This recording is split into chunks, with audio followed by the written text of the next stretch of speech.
All right, so I gotta be honest with all of you before we start. I was really excited for this video and the series it was going to be a part of because it's one of the main reasons why some of you are viewing this channel. Unfortunately, as the saying goes, technology is fantastic till it doesn't work for you. And all of the footage, there is absolutely no audio because my microphone was failing. And because this is going to be a restoration series, can't really put the drums back together because there's been some progress that's been made. But hey, things happen, we gotta keep moving forward.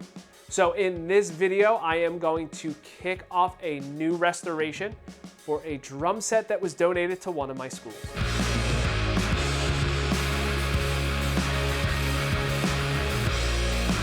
What's going on, everybody? Nick Costa here, and in this video, I'm going to start the restoration process of a Ludwig Maple Classic, not to be confused with the modern day Classic Maple drum set. This was a drum set that was donated to one of my schools, and it's time to bring it back to its original glory. Now, before we dive into this video, make sure you hit the subscribe button as well as the bell notification.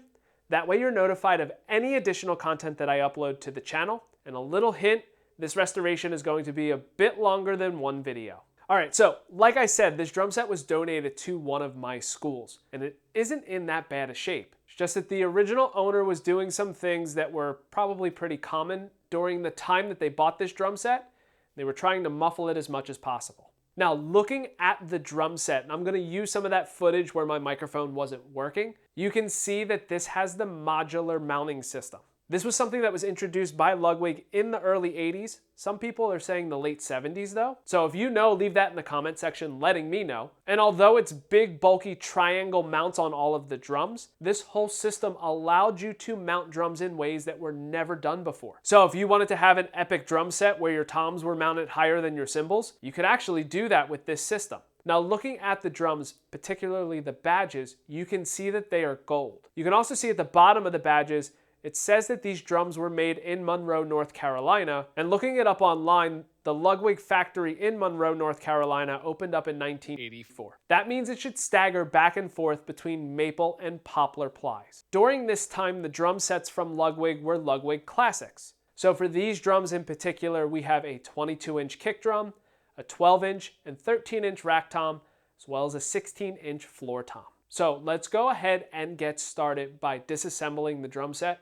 We're going to start with the bass drum, and I'm going to use my favorite part of this video, that of course the audio isn't working for, where I can quickly show you removing all of this hardware. So that's going to happen in 3, 2, 1. All right, so let's get started with the bass drum. First thing, if I put this off to the side, you will see behind it, all of the hardware is in just warm water and Blue Dawn. Just a little bit of Blue Dawn and water goes a long way with getting a lot of years of built up junk removed from your hardware. The shell completely stripped. Before I dive into cleaning it, taking a look at the bearing edge, if you can see, and if the camera is focusing, they look like 5 plies to me. So it looks like it's really thin plies of maple on the inside and the outside, a tad thicker ply of maple, and if I turn the shell, you can really see the distinct difference right along here. So you have maple, you have poplar, and maple again. That would only be 5 plies. So for some of the Ludwig purists out there, historians who might know a little bit more, did Ludwig make a 5-ply maple shell in the 80s or 90s? And if they did, please leave it in the comment section below letting me know. Once again, these are Monroe-made drums because the badges say Monroe, North Carolina. And with those modular hardware, you would think that that's the era, but not sure. So leave it in the comment section below if you know. I would love to get that information. So step number 1 is to clean this shell. And I am a huge advocate of starting with the least abrasive and then going to the most abrasive, because a lot of times you can get the majority of everything off with just some water and Blue Dawn. So since I have some water and Blue Dawn solution already over here, I'm just going to dip this rag in it, and I'm going to wipe the shell down and remove the dirt and debris off of this shell, which you can see comes off pretty easily. And anything that's difficult, I can then go back over with something maybe just a little more abrasive, something a little harsher to make it a tad bit easier and to make sure that everything gets removed. All in all, these drums aren't in that bad a shape. There's a couple marks here and there, especially on the bass drum. You can see from a rack tom digging into the shell. So again, here's the rack system. So tom 1 and 2 would be on either side of it. Now this bass drum, if you haven't noticed from earlier in the video or from me just going around the drum, this is the double spur style bass drum. And what Ludwig had was curved spurs for the bass drum closer to the bottom of the shell, and they had a set on the front and a set on the back. This allowed that bass drum to be really planted into the ground, and you didn't have to worry about it moving. Most likely because of the hardware for this kit, being that it was modular and you could stack stuff on top of one another. The shells are super heavy once you get everything put back on them. They're extremely light when there's no hardware on it. So I think it's safe to say that just having that much weight on a bass drum, that was Ludwig's way of making sure that the drum wasn't going to start moving or anything like that. Now I am wiping the inside of the shell, and I am being really cautious because there's a stamp on the other side, which I'll show you in a second. Whoever owned this kit did some things like putting duct tape on the inside of the shell, probably for some kind of muffling system, either taping it to the shell to mute the shell, or maybe I noticed on some of the toms they use duct tape to tape random patches of felt to muffle and mute the drums a bit. So they might have done that with this. So let's go around, let's dry the shell. Not bad. Let's do the inside as well. So all in all, that's not a bad start for cleaning up this shell. Let's see, where's that badge? There it is. Great. Now, let's flip it over so you can see the inside. There's some residue right there. You can also notice there's a stamp right there. So this 590, it's stamped on all of the shells. So that could be the month and the year that these drums were made, but I have no idea. So if that is the case, then these were made in May of 1990. So I want to get that residue off, and I don't really think water and Blue Dawn's going to do the trick. So that's where Goo Gone or Goof Off is going to be the winner. So what you can do is, one, turn it on, spray just a little bit, because that's exactly what this stuff is made for, is to remove adhesive. And just kind of work back and forth and try to remove it. Might have to do a little more. Sometimes you got to use just a little bit of force. Like I said, just takes a bit elbow grease.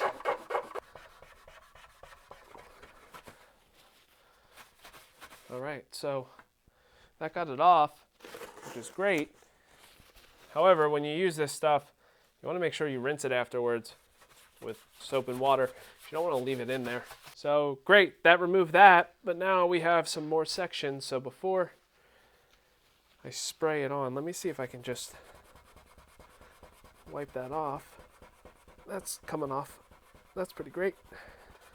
All right, so this is a little tedious, only because this residue has been on this drum for who knows how long. So I'm going to work on getting all of this removed and then come back. All of the residue from the duct tape and whatever else was stuck to the inside of this shell has been removed. And I was able to retain that 590 stamp that is on the inside, which is great.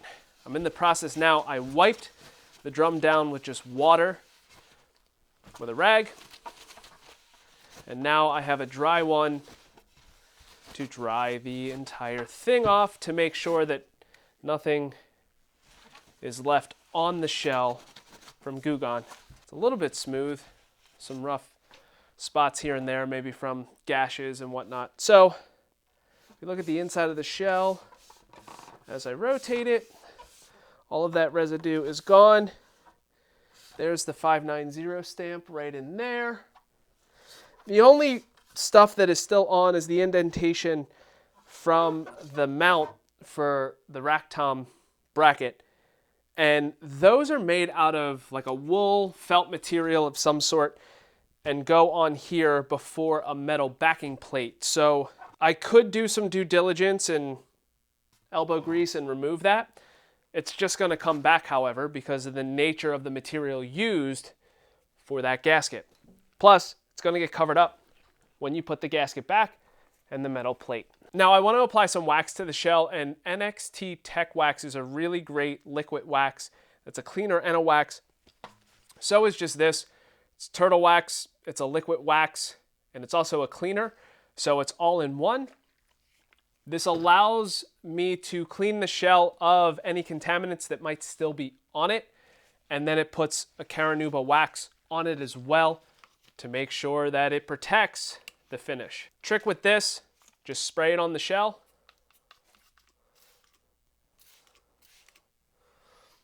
And then take a clean cloth and go around in a circular motion, applying it to the shell.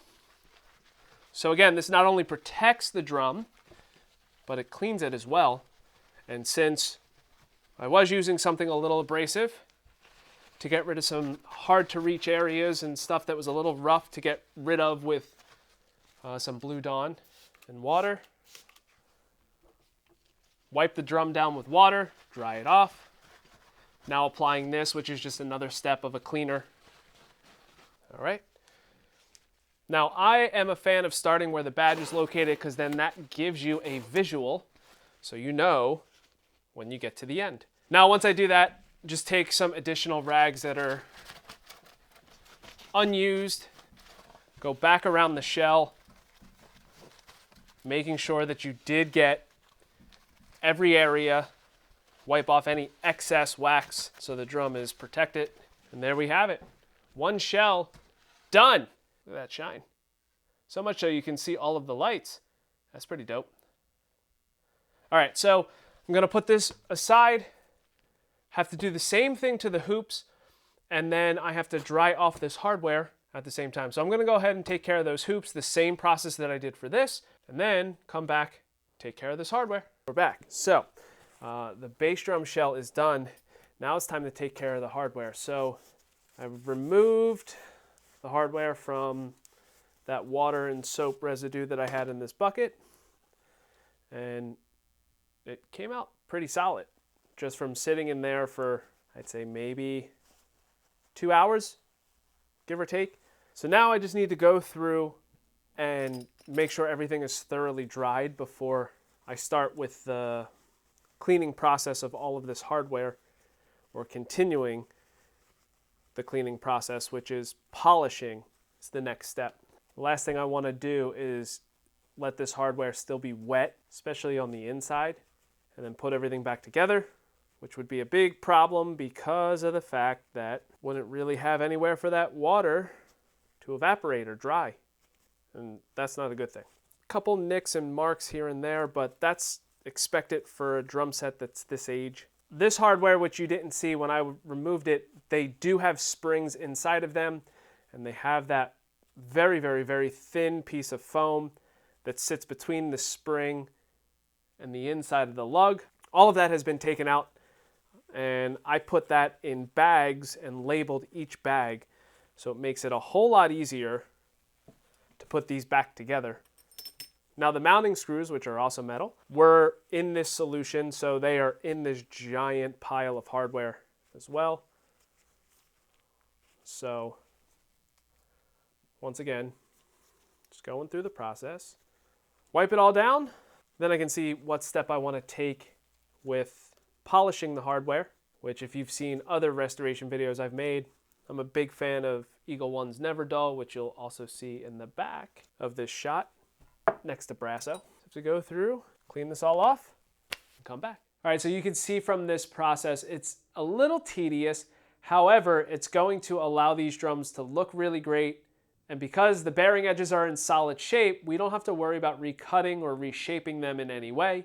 So we're going to be able to put brand new heads on this kit and get it to sound exactly like it did back in the day. So just got to repeat this process with the other drums, and then once that's done, I'll put everything back together and be able to demo it for all of you to hear before I bring it back to my school. Now, if you enjoyed this video, please make sure that you give it a thumbs up. And if you have any questions on what I'm doing to restore these drums, feel free to leave it in the comment section below, and I'll try my best to answer them. And that is it. Thank you so much for checking out this first video of restoring a Ludwig Maple Classic drum set. Until next time, see you later.